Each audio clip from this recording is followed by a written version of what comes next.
He talks about radiothesis and how put down it is. But I know what radiothesis is. Oh, it's energy healing. Energy healing? Yeah. Isn't that someone just laying their hands on you? No, they've got these special boxes that they modulate electricity at, and then get people to touch it or sit in coloured lights or something. A whole bunch of different things to do with electromagnetic rays and energy. Is he moaning the fact that scientists don't actually investigate this stuff? That scientists don't investigate and also put it down. So, but it's crap. Yeah, but he says that if they tested it more, they'd see that there was something to it. Oh, so he wants them to test it more. They've already tested it. Oh, whatever. Oh, it's just... Okay, it's just bollocks. It's just the same old shit. It's like... you get these charlatans that think they can, say they have these special powers and they can read people's minds, and they do tests and they say, oh, but he didn't do the test well enough, or he didn't do the test in the right way, and then the scientists came back and said, well, it's a controlled test. Certain things you can't do, otherwise it wouldn't be a controlled test. And they say, oh, we can't do it in controlled conditions, because the reason they can't do it in controlled conditions is because they have to cheat. Because it's bollocks. That's quite nicely summed up. Would you like to read this in a little bit? I think you might like this next little bit. My brother's just asked me why I want his opinion on this stuff.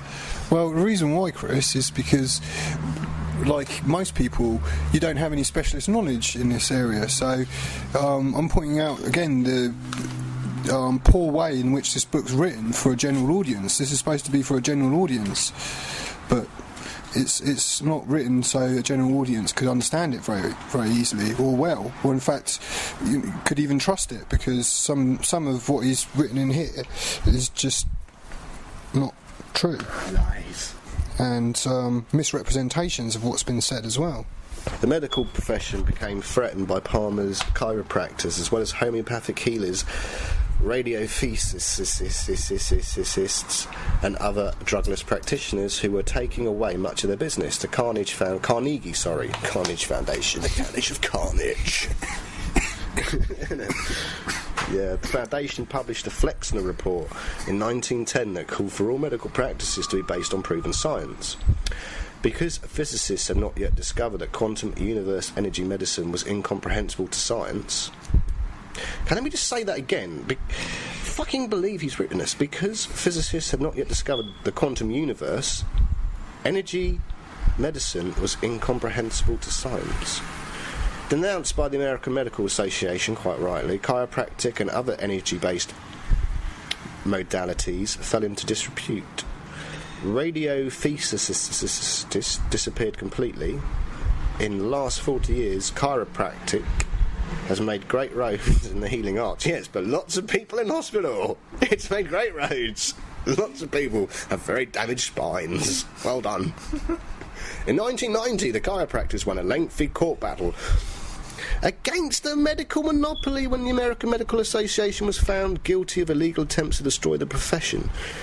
This isn't... I mean, I don't know how true this is, but I do remember, and I think it was on Radio 4, they actually interviewed a guy who was hounded by the fucking chiropractic society, basically for saying it was a load of bollocks. As far as he was concerned, they tried to sue him or libel him or whatever it was. I know that. So it's not like the poor little chiropractor. I mean, I know someone that saw a chiropractor and actually they helped partly dislodge part of their spine and actually went into the spinal cord. Good heavens. Yeah. That's quite dangerous. That's very dangerous. That's what chiropractors do, dear listener. So just so you know, don't listen to twats like this who probably have never had to go to see a chiropractor, so don't know how fucking dangerous they are, because it's your spine. Don't fuck around with your spine. Go to see someone who knows about spines. Oh, and by the way, the reason that not a lot of lawsuits and stuff are taken out against chiropractors is it's very hard to prove that the injury was actually caused by them. Otherwise, if it wasn't, there would be shitloads of lawsuits against them. Because I know someone went to see a back doctor, a really well-known back doctor.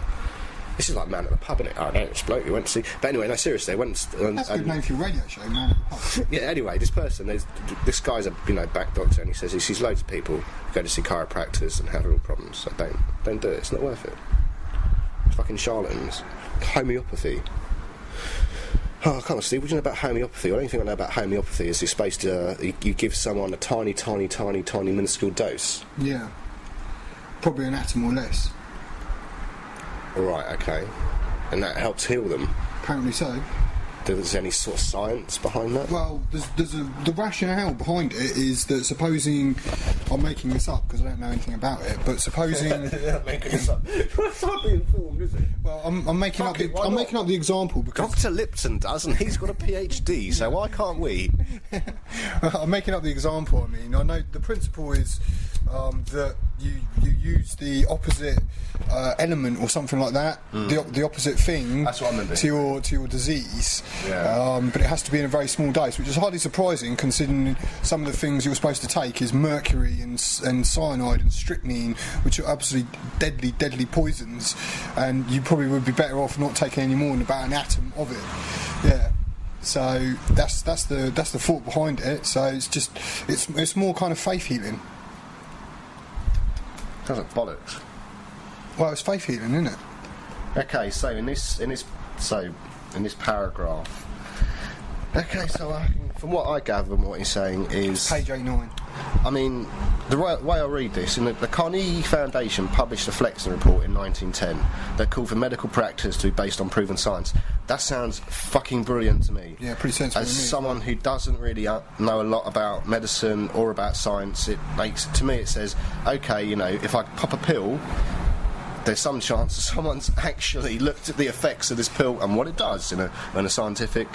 But he's saying it's bad because there's all these quacks and charlatans that can no longer peddle their shit. I mean, he's an idiot. I mean, I just can't believe this guy's actually a scientist. It does seem rather extraordinary, doesn't it? In 40 years, chiropractic has made great roads in the healing arts. What the fuck does that mean? Yeah, exactly. What does that mean? Dr. Lipton, what does that mean? Yeah, okay, I'm going to read the next paragraph because it goes on about chiropractic. Since then, chiropractic has spread its sphere of influence. It's even accepted in some hospitals.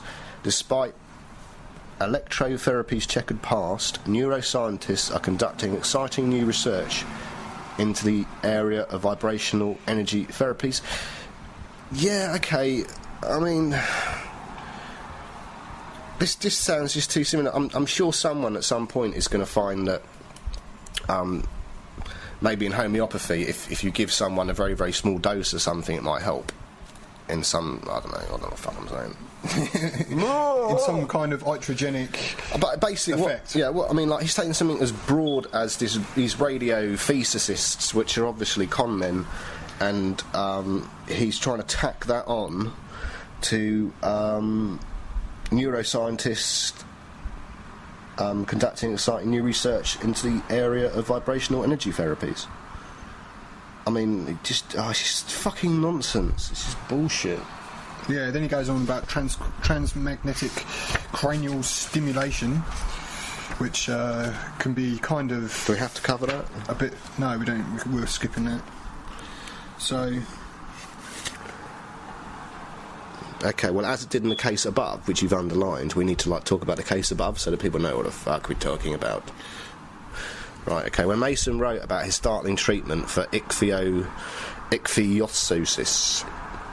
in the British Medical Journal in 1952, his article created a sensation. Mason was touted in the media and became a magnet for patients suffering from the rare lethal disease that no one before had ever cured. But hypnosis was in the end not a cure. Mason tried it on a number of other ichthyosis patients, but he was never able to replicate the results as he had with the young boy. Mason attributes his failure to his own belief about the treatment. Mason attributes his failure to his own belief about the treatment. When Mason treated the new patients, he couldn't replicate his cocky attitude as a young physician, thinking he was treating a bad case of warts. After that, the first patient, Mason was fully aware that he was treating what everyone in the medical establishment knew was a congenital, incurable disease. Mason tried to pretend that he was upbeat about the prognosis, but he told the Discovery Health Channel I was acting. Discovery Health Channel 2003. How is it possible that the mind can override genetic programming as it did in the case above? Well, he talks about the mind overreacting genetic programming as if that is, in actual fact, what happened.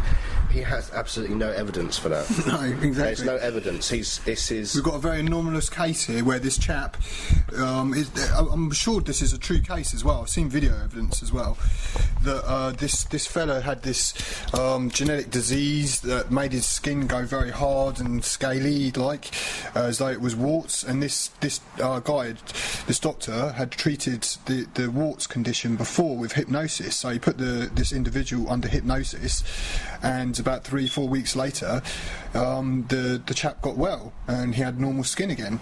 So the doctor who gave him the hypnotherapy to the patient took him back to the original doctor who referred him to the therapist, and was promptly told that he'd actually cured this genetic disease. So either we've got a case of misdiagnosis, this chap never had this disease in the first place, or something else anomalous has occurred. There's a 3-week period in between the time that he was given the hypnotherapy.